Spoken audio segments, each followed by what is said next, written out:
ആദ്യമായി മുത്തുനബി സല്ലല്ലാഹു അലൈഹി വസല്ലമ തങ്ങളുടെ ജന്മദിനം ആഘോഷിച്ചത് മുത്തുനബി സല്ലല്ലാഹു അലൈഹി വസല്ലമ തങ്ങൾ തന്നെയാണ്. അവിടുത്തെ ജന്മദിനത്തിൽ സന്തോഷിച്ചുകൊണ്ട് ഒരാടിനെ മുത്തുനബി തങ്ങൾ അറുത്ത് വിതരണം ചെയ്തു.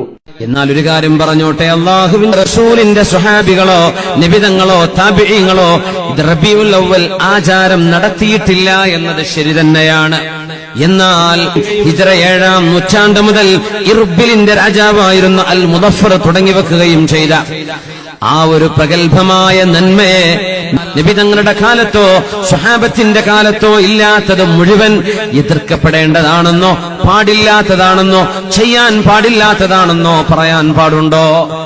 ഇസ്ലാമിന്റെ കർമ്മങ്ങൾ അല്ലാഹുവിന്റെ റസൂൽ കൊണ്ടുവന്നത് മാറ്റം വരുത്തുന്നതല്ലേ ബിദ്അത്ത് എന്ന് പറയുന്നത്.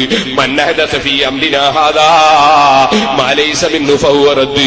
ദീനിൽ ഉൾപ്പെടാത്ത കാര്യത്തെ ദീനിൽ വല്ലവനും പുതുതായി കൊണ്ടുവന്നാൽ അവനെ തള്ളേണ്ടതാണെന്ന് അല്ലാഹുവിന്റെ റസൂൽ പറഞ്ഞില്ലേ? എന്താണ് ബിദ്അത്ത് എന്ന് പറഞ്ഞാൽ?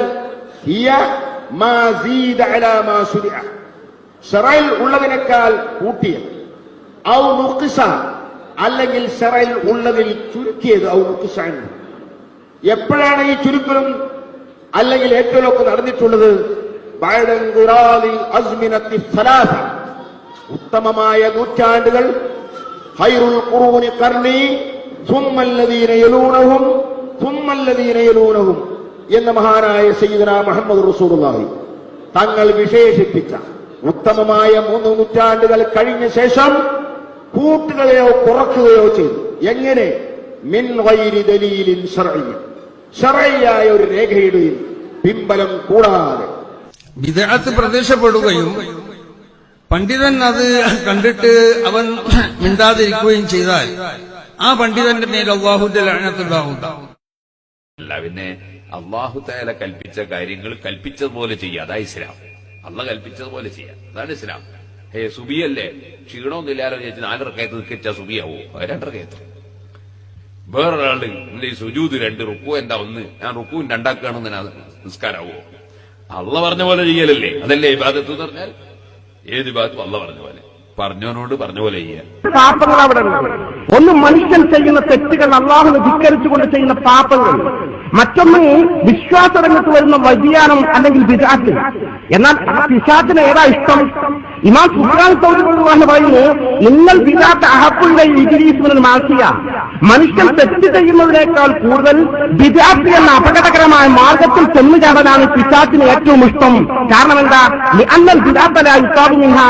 ഒരാൾ ബിദ്അത്തിൽ അകപ്പെട്ടാൽ അത് തെറ്റാണെന്ന് ആൾക്ക് തിരിച്ചറിയില്ല, അതുകൊണ്ട് തന്നെ ഒരിക്കലും തൗബ ചെയ്യില്ല. ആ ബിദ്അത്തിൽ ശാശ്വതമായി മുന്നോട്ട് പോകും. വൽ മാസിയത്തു യുസാബു മിൻഹാ. തെറ്റാണെങ്കിൽ അത് തെറ്റാണെന്നറിയാം, ഇന്നല്ലെങ്കിൽ നാളെ പശ്ചാത്തപിക്കും. അപ്പൊ ആപേക്ഷികമായി മനുഷ്യൻ തമ്മാടിയായി ജീവിക്കുന്നതിനേക്കാൾ അപകടകരമാണ് ഒരു ബിദ്അത്തിന്റെ വാഹകനായി ജീവിക്കുന്നതെന്ന് ഇമാം സുഫിയാൻ സൗരി റളിയല്ലാഹു അൻഹു രേഖപ്പെടുത്തുമ്പോൾ പ്രശ്നം ഗൗരവതരാണ്. അതുകൊണ്ട് എനിക്കെന്റെ പ്രിയപ്പെട്ട ജ്യേഷ്ഠാംഗന്മാരോട് ഉണർത്താനുള്ളത്, നേർമാർഗങ്ങളിൽ തർക്കമില്ലാത്ത വിഷയം വിശുദ്ധ ഖുർആനും തിരുസുന്നത്തും അംഗീകരിക്കുന്ന പാർട്ടി. ചെറുപ്പത്തിലുള്ള കാലത്ത് അങ്ങനെ സ്വലാത്ത് കണ്ടിട്ടില്ല, ഉള്ളത് പറയാലോ. ഇപ്പോ കുറെ കാലമായിട്ട് ചില സ്ഥലങ്ങളിലൊക്കെ നിസ്കാരം കഴിഞ്ഞാൽ ചില സ്ഥലത്ത് 3 സ്വലാത്ത് ഏപ്പിക്കാരെ തുടങ്ങിയത് തോന്നുന്നുണ്ട് അല്ലെ. എന്തായാലും സ്വലാത്ത് നല്ല കാര്യം തർക്കല്ല.